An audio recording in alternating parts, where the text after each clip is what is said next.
बिस्मिल्लाहिर्रहमानिर्रहीम। अस्सलामु अलैकुम वरहमतुल्लाहि वबरकातुहू। वेलकम माई यूट्यूब चैनल हाफिज़ शफ़ीक। मज़ीद सामीन, उम्मीद करता हूँ कि सब खैरियत और आफ़ियत के साथ होंगे। अल्हम्दुलिल्लाह, तख्ती नंबर 15 उसका पार्ट 3, जिसके अंदर इंशाअल्लाह हम एक ही लफ्ज़ के अंदर अगर 2 मरतबा शद्द आ जाए उसको किस तरह पढ़ना है उसका तरीका आप हज़रात के सामने इंशाअल्लाह तफसील के साथ ज़िक्र करेंगे।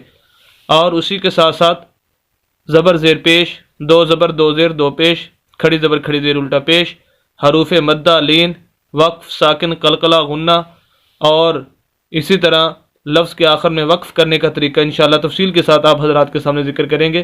क्योंकि हमारा मकसद आपके सामने चंद अल्फाज पढ़ना ही नहीं होता, बल्कि उन अल्फाज से निकलने वाले तमाम उसूल व ज़वाबित और तजवीदी कवानीन आप हज़रात के सामने ज़िक्र करना होते हैं, ताकि अब उन उसूल व ज़वाबित और तजवीदी कवानीन की रोशनी के अंदर बकिया कुरान की सही तरीके से तिलावत कर सकें। अगर आप 24 घंटे में से 5 से 7 मिनट निकाल कर हमारी वीडियोज़ को सुनना शुरू कर दें, चंद दिनों के अंदर इंशाअल्लाह आप कुरान को सही तजवीज़ के साथ पढ़ना सीख जाएंगे। तो आइए शुरू करते हैं आज का सबक। अऊज़ु बिल्लाहि मिनश शैतानिर रजीम, बिस्मिल्लाहिर रहमानिर रहीम। हमज़ा ज़ेर लाम इल, लाम ज़बर लाम लल, लाम ज़बर ला, इल्लल्लाह। ये इसको हम हमज़ा पढ़ेंगे, अलिफ नहीं पढ़ेंगे। अलिफ वो होता है जो बिल्कुल खाली हो, जैसे ये है, ये अलिफ है।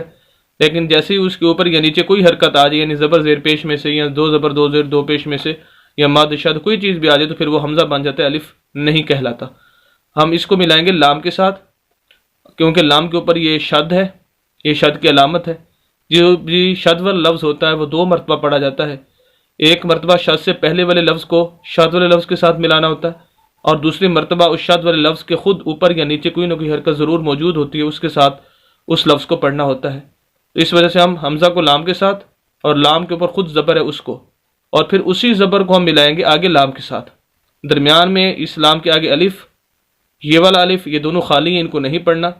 इस लाम को हम मिलाएंगे इस लाम के साथ, और इस लाम के ऊपर भी शद है, तो इस पहले तो इसके साथ इसको मिलाएंगे, और फिर इसके ऊपर जो अपनी ज़बर है उसको हम पढ़ेंगे। तो हमारा लफ्ज़ हो जाएगा इल्लल्लाह।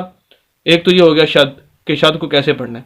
दूसरा ये कि जिस लफ्ज़ के ऊपर शद भी होगी उस लफ्ज़ को सख्त करके हल्की सी आवाज़ को रोक कर इल्लल्लाह, इल्लल्लाह नहीं पढ़ना इसको, इल्लल्लाह, ज़ाल ज़ेर यज़ी, इल्लल्लज़ी, नून ज़बर ना, इल्लल्लज़ीना। ज़ाल को हम या के साथ मिलाएंगे, क्योंकि या साकिन है। साकिन की अलामत ये है, ये जज़म है।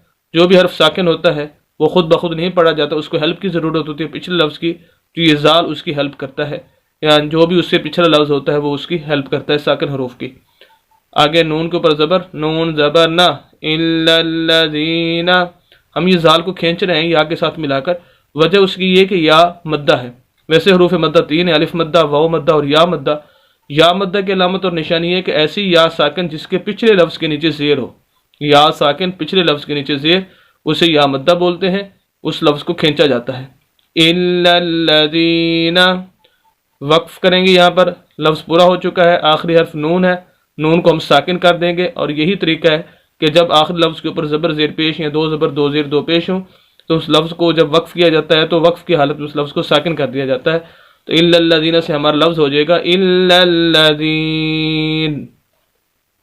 मीम ज़ेर नून मिन, मीम को नून के साथ मिलाएंगे क्योंकि नून साकिन है। और दूसरा ये कि हम यहाँ पर गुन्ना करेंगे, यानी नाक में आवाज़ ले जाएंगे। नून साकिन, नून मुशद्दद, मीम मुशद्दद, और इसी तरह 2 ज़बर 2 ज़ेर 2 पेश, यानी तनवीन के ऊपर गुन्ना होता है, नाक में आवाज़ जाती है, तो यहाँ पर भी गुन्ना होगा। मिन, शीन ज़बर रा शर, रा ज़ेर नून रिन, मिन शर्रिन। रा को नून के साथ मिलाएंगे। ये आगे अलिफ और लाम है, ये दोनों खाली, इनको नहीं पढ़ना। रा को नून के साथ, और फिर नून आगे मुशद्दद है, और यहाँ पर भी गुन्ना होगा। जैसे मैंने अभी बताया, नून साकिन हो या नून मुशद्दद हो तो नून पर गुन्ना होता है, नाक में आवाज़ जाती है। साकिन की अलामत ये वाली है और मुशद्दद की अलामत ये वाली है। और रा को नून के साथ मिला रहे हैं, और नून के ऊपर शद है।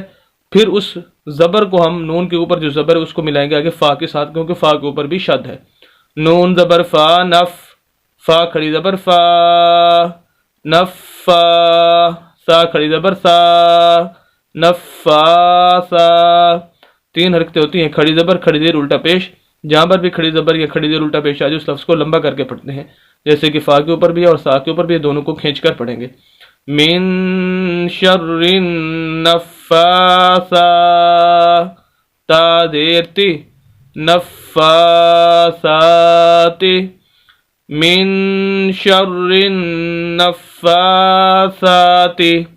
یہاں پر وقف کریں تو آخری حرف تا ہے، اس کو ساکن کر دیں گے، زیر ختم ہو جائے گی، ہمارا لفظ ہو جائے گا من شر النفاثات۔